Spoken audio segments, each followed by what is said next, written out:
নমস্কার বন্ধুরা, আজ আপনাদের জন্য নিয়ে এসেছি একটি রাজস্থানী রেসিপি। এটা আপনারা চাইলে নিরামিষ করতে পারেন, কিন্তু আমি এখানে পেঁয়াজ রসুন দিয়েই করেছি, তাহলে টেস্টটা খুব ভালো হয়। যেটা আপনি পরোটা, রুটি এবং ভাতের সঙ্গেও খেতে পারবেন, তবে পরোটা রুটির সঙ্গেই বেশি ভালো লাগবে। যা ঘরে থাকা কিছু উপকরণ দিয়ে খুব সহজেই বানানো যায়। তাহলে চলুন আর দেরি না করে শুরু করা যাক। প্রথমে কড়াইতে তেল গরম করে তাতে কিছুটা জিরা আর হিং ফোড়ন দিয়ে দেব।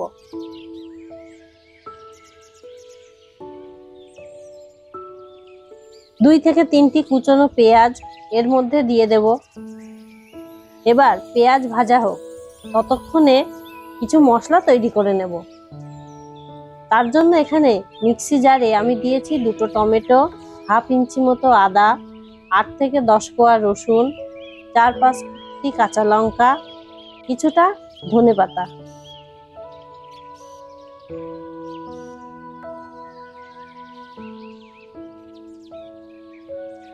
এইবার সবকিছু খুব ভালোভাবে একটি পেস্ট বানিয়ে নিয়েছি। এই মশলা করার সময় মাঝে মাঝে পেঁয়াজগুলোও একটু নাড়তে ভুলবেন না, কিন্তু না হলে পেঁয়াজগুলো পুড়ে যাবে, আর পেঁয়াজ বেশি পুড়ে গেলে খেতে ভালো হয় না। পেঁয়াজ ভাজা হয়ে গেলে পেস্টটি দিয়ে 2 থেকে 3 মিনিট কষিয়ে নিন। এতে করে টমেটোর আর অন্যান্য মশলার যে কাঁচা গন্ধ সেটা চলে যাবে। এইবার মশলা কষানো হয়ে গেলে 1 চামচ ধনে গুঁড়ো, 1 চামচ জিরে গুঁড়ো, 1 চামচ হলুদ গুঁড়ো আর রঙের জন্য দেব কাশ্মীরি লঙ্কা গুঁড়ো, আর দেব পরিমাণ মতো লবণ। দিয়ে ভালো করে মশলাগুলো কষিয়ে নেব।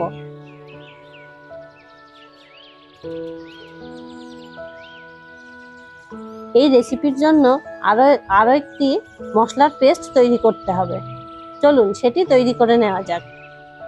এখানে দিয়েছি 1 চামচ পোস্ত, কিছুটা চারমগজ আর 4 থেকে 5টি কাজু দিয়ে একটা খুব সুন্দর পেস্ট বানিয়ে নেব। মশলা কিছুটা কষানো হলে এই পেস্টটিও ওই মশলার মধ্যে দিয়ে দেব।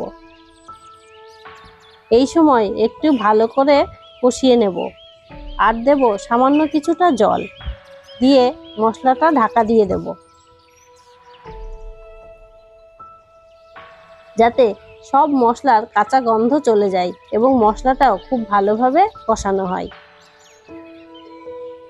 এরপর আগে থেকে সেদ্ধ করে রাখা ছোলার ডাল দিয়ে দেব।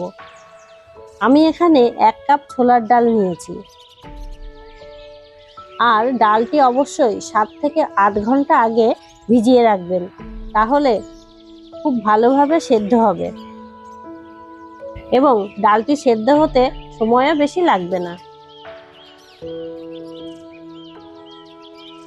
ডাল আর মশলা খুব ভালোভাবে মিশিয়ে নিয়ে দিয়ে দেব পরিমাণ মতো জল, আর এটাকে আরো টেস্টি ও সুস্বাদু করার জন্য দিয়ে দেব কিছুটা পনির। এখানে পনিরের পিসগুলো আমি যেভাবে ছোট ছোট করে কেটেছি এইভাবে করে কেটে নেবেন, তাহলে খুব ভালো হবে, ডালের সঙ্গে খুব ভালোভাবে মিশবে। এইবার ঢাকা দিয়ে কিছুটা সময় ফুটতে দেব, যাতে মশলা, ডাল, পনির সবকিছু খুব ভালোভাবে মিশে যায় এবং মশলাগুলো পনিরের মধ্যে খুব ভালোভাবে ঢোকে।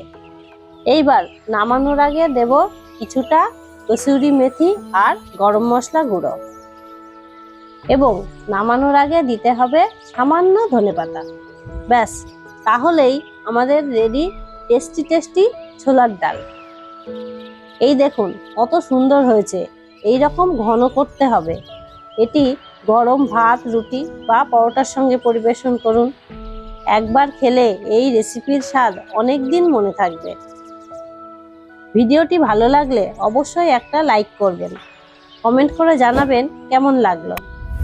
এমন আরও মজার রান্নার রেসিপি পেতে চ্যানেলটি সাবস্ক্রাইব করে বেল আইকনটি চাপতে ভুলবেন না কিন্তু। সবাই ভালো থাকুন, সুস্থ থাকুন।